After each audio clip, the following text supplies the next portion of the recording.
जय हिंद दोस्तों। आइए हम लोग देखते हैं, आज हम सीखेंगे कि हम कैसे इलेक्ट्रॉनिक दुनिया वैलेंसी कैसे निकालेंगे और इन इलेक्ट्रॉनों को हम इनकी कक्षाओं में कैसे भरेंगे।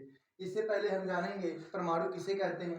परमाणु पदार्थ का सबसे छोटा भाग जिसे और तोड़ा नहीं जा सकता उसे परमाणु कहते हैं।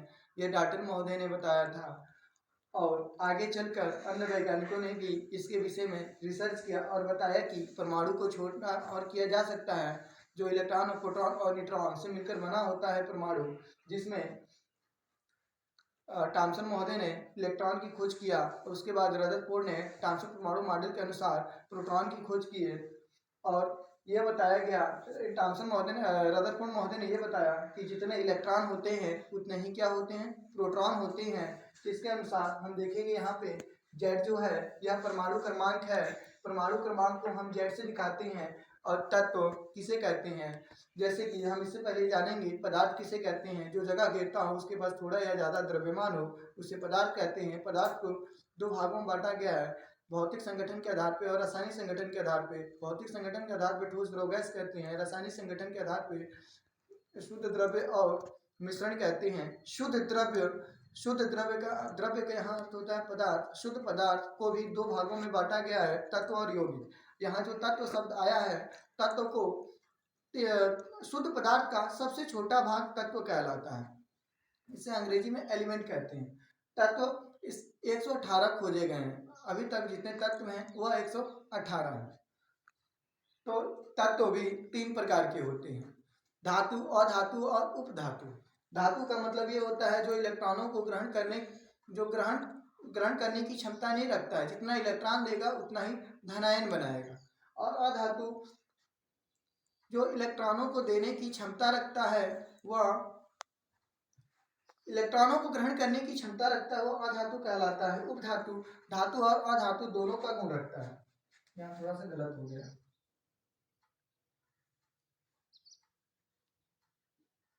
हम धातु और धातु और उपधातु हम कब कहेंगे? धातु जिनकी संयोजकता 1 2 3 हो, मतलब जिनके मतलब अंतिम कक्षाओं में इलेक्ट्रॉन 1 2 3 हो तो वह धातु कहलाती हैं। अधातु 5 6 7 वालों को हम अधातु कहते हैं। उपधातु जिनकी संयोजकता 4 होती है उन्हें हम उपधातु कहते हैं। उपधातु का मतलब धातु और अधातु दोनों का गुण रखता हो। तो यहाँ पे निष्क्रिय गैस जिनकी संयोजकता 0 होती है उसे हम निष्क्रिय गैस कहते हैं। आइए हम देखते हैं इसको। हम इनकी कक्षाओं में इलेक्ट्रॉनों को कैसे भरेंगे।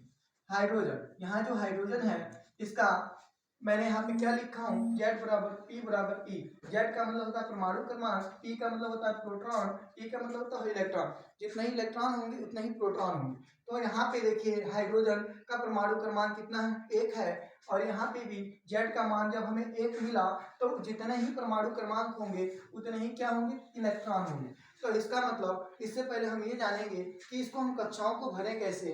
तो ये देखिए, इस एक्सपेरिमेंट पहले आए थे थॉमसन महोदय, थॉमसन के बाद आए थे रदरफोर्ड महोदय। रदरफोर्ड के बाद जो एक परमाणु मॉडल मिला था वो बोर ने दिया था। तो उन्होंने इन इलेक्ट्रॉनों की कक्षाओं में, मतलब नाभिक के चारों ओर इलेक्ट्रॉन घूमते हैं, कितने कौन सी कक्षा में इलेक्ट्रॉन घूमेंगे इसके लिए कुछ नियम प्रतिपादित किए हैं, जिसके लिए 2n² होता है। n का मतलब होता है क्वांटम संख्या, n को 1 2 3 4 कहते हैं। 1 2 3 4 का मतलब होता है कि कितने नंबर पे है, 1 नंबर 2 नंबर 3 नंबर 4 नंबर। इसी तरह इसका अनुसार हम देखेंगे तो हम के कक्षा में कितने इलेक्ट्रॉन रखेंगे। तो यहाँ पे के है तो हम इसका ऐसे निकालेंगे कि अगर 2 1, अगर 1 के का मान कितना है, 1 है, तो 1 का स्क्वायर करेंगे तो 1 का स्क्वायर 1 होता है 2।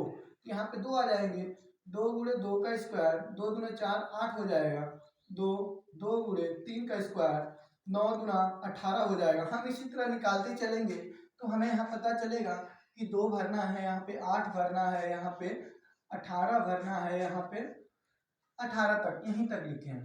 तो हम एक सूत्र याद करेंगे, हम यहाँ तक हम लोग इसके लिए 28 और 82 का उपयोग करते हैं। तो यहाँ पे देखिए हाइड्रोजन का परमाणु क्रमांक कितना है, 1 है। तो यहाँ पे हम 1 भरेंगे, क्योंकि इलेक्ट्रॉन कितने के कक्षा कितनों को रख सकता है, ये 18 को रख सकता है, सॉरी 8 को रख सकता है, ये 18 को रख सकता है। अब ये देखिए के पास 2 इलेक्ट्रॉन घूम सकते हैं, यानी ये नाभिक है, इस नाभिक के चारों तरफ जो इलेक्ट्रॉन घूमेंगे उस 2 ही घूमेंगे, उससे ज्यादा नहीं घूमेंगे। के यानी कह सकते हैं वास्तव में कि एक के कमरा है, उस कमरे में केवल 2 ही लोग रह सकते हैं। लोग का मतलब होता है इलेक्ट्रॉन। के कक्षा में केवल 2 ही इलेक्ट्रॉन रहेंगे, उससे ज्यादा नहीं रहेंगे। 2 से कम रह सकते हैं लेकिन 2 तक रह सकते हैं, उससे ज्यादा नहीं रहेंगे। तो देखिए यहाँ पे हाइड्रोजन के पास एक ही है, तो हम के कक्षा में 2 लोग यानी 2 इलेक्ट्रॉन रह सकता है, तो यहाँ पे एक ही इलेक्ट्रॉन है यानी एक ही लोग है, तो घर में एक ही लोग रहेगा यानी एक ही इलेक्ट्रॉन रहेगा। अब देखिए यहाँ पे हीलियम है, हीलियम का परमाणु क्रमांक कितना होता है 2, तो 2 परमाणु क्रमांक कितना होगा उतना ही क्या होगा इलेक्ट्रॉन होगा। तो यहाँ हम क्या भरेंगे के कितने इलेक्ट्रॉनों को रख सकता है, केवल 2 इलेक्ट्रॉनों को, यानी के घर में 2 ही लोग रह सकते हैं और यहाँ पे कितने लोग हैं 2 लोग हैं, तो के घर में केवल 2 लोग रहेंगे, हम यहाँ पे केवल 2 भर देंगे। अब आगे देखेंगे यहाँ 3 है, यहाँ 3 लिथियम 3 नंबर पे आता है, तो जितना परमाणु क्रमांक होगा उतना ही क्या होगा इलेक्ट्रॉन होगा।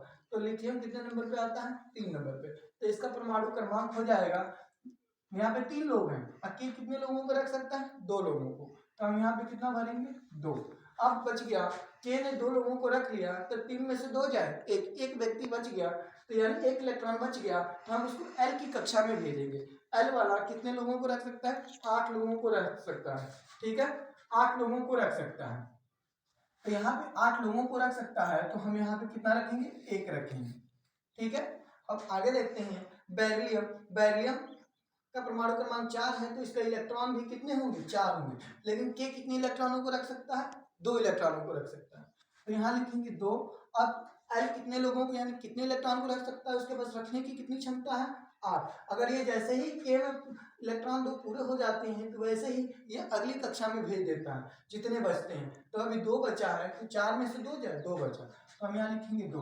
देखिए 8 में अभी ये भी 8 लोगों को यानी 8 इलेक्ट्रॉनों को रख सकता है। हम इसी प्रकार हम भरते जाएंगे, तो के में कितने इलेक्ट्रॉन रहेंगे 2 भरे जाएंगे, तो अभी भी 3 लोग बचे हैं, तो 8 लोगों को रख सकता है यानी 8 इलेक्ट्रॉन को रख सकता है। अब यहाँ देखिए यहाँ भी 2 होगा, अभी कितने लोग बच गए 4 यानी 4 इलेक्ट्रॉन बच गए, तो ये कितने लोगों को रख सकता है कितने इलेक्ट्रॉन को 4 मतलब 8 रख सकता है, ये हो जाएगा 4, ऐसे ही हम भरते जाएंगे, ये हो जाएगा 5, ये हो जाएगा 2 6, ये हो जाएगा 2 7, ये हो जाएगा 2 8, ठीक है। अब देखिए यहाँ पे इलेक्ट्रॉन को हम 2 भर सकते हैं, अगर एल वाले में 8 भर सकते हैं, इससे ज्यादा हम नहीं भर सकते। इसने अपनी कक्षा को क्या किया पूरा